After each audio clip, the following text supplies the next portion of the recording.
जय श्री कृष्णा प्यारे भक्तों, ऐसे मनुष्यों को अति शीघ्र भगवान की कृपा प्राप्त होती है। कौन से वो मनुष्य हैं प्यारे भक्तों? भगवान की कृपा देखो सभी चाहते हैं, लेकिन उसकी कृपा प्राप्त करने के लिए आपको कुछ करना पड़ेगा, क्योंकि ऐसे ही उसकी कृपा नहीं मिल जाती। भगवान गीता में बताते हैं अध्याय 10 में कि ऐसे जो मनुष्य हैं उनको मेरी कृपा अति शीघ्र मिलती है।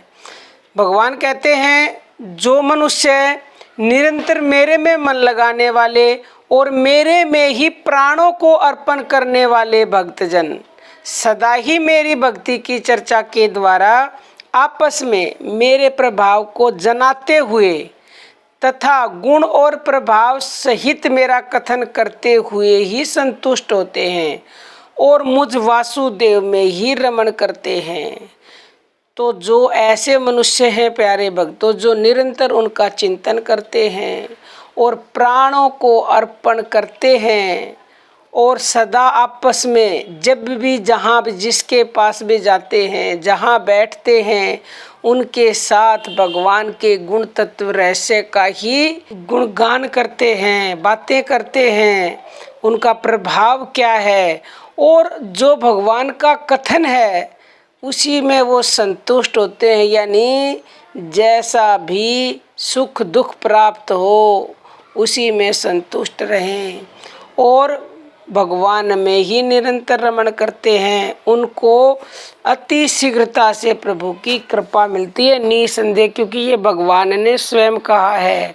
और भगवान गीता के 12 अध्याय के श्लोक नंबर 6 में कहते हैं कि जो मनुष्य मेरे प्रयाण हुए भक्तजन संपूर्ण कर्मों को मेरे में अर्पण करके मुझ सगुण रूप परमेश्वर को ही तैल्य धारा के समान अनन्य ध्यान योग से निरंतर चिंतन करते हुए बजते हैं।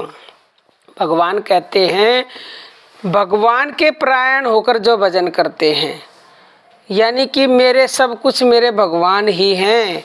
और जो भी हम कर्म करते हैं, छोटे से छोटा कर्म भी, अच्छे से अच्छा कर्म भी, बुरे से बुरा कर्म भी, क्योंकि न चाहते हुए भी हमसे दिन में बहुत पाप होते हैं, बहुत गलतियां होती हैं। तो जो मनुष्य अच्छे बुरे सब कामों को सगुण रूप परमेश्वर को अर्पण कर देता है और जो मनुष्य अच्छे बुरे सब कामों को भगवान में अर्पण कर देता है प्यारे भक्तों, उसका बैलेंस इक्वल रहता है। ना उसको अच्छे का फल मिलता है ना बुरे का मिलता है, उसके सारे कर्म भगवान को अर्पण हो गए।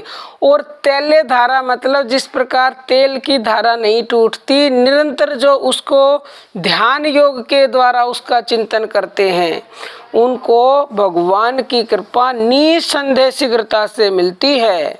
अगर यकीन नहीं है तो कुछ दिन आप ऐसा करके देख लीजिए, आप उनकी कृपा के पात्र बन जाएंगे।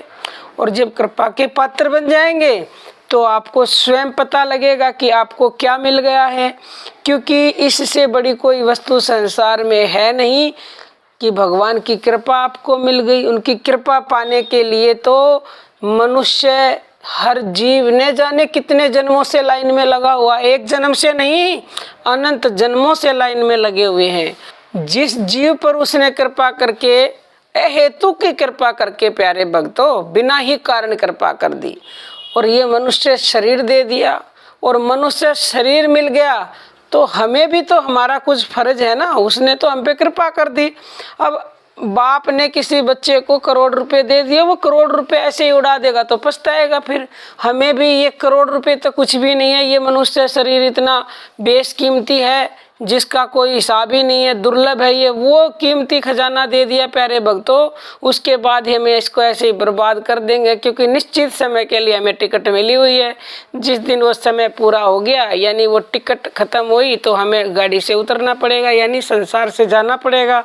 तो इस निश्चित समय में हमें उत्तम से उत्तम अभिनय करना है। और उत्तम से उत्तम अभिनय क्या है प्यारे भक्तों? भगवान की भक्ति करना, निरंतर तैल्य धारा के समान उसका जप करना, उसका ध्यान करना, सारे कर्म उसमें अर्पण कर दो तो सफलता भी मिलेगी हर कार्य में, और तुम्हें कोई अच्छे बुरे का फल भी प्राप्त नहीं होगा। और जब बैलेंस इक्वल रहेगा तो निसंदेह तुम्हें उसकी प्राप्ति होगी, और उसकी प्राप्ति होगी तो प्यारे भक्तों बन गई बात, और हमें कुछ चाहिए ही नहीं। यही तो हमारे मनुष्य जन्म का लक्ष्य है, और ये लक्ष्य जो पालेगा वो धन्य है प्यारे भक्तों। अब हम अपनी वाणी को विराम देते हैं। जय श्री कृष्ण प्यारे भक्तों।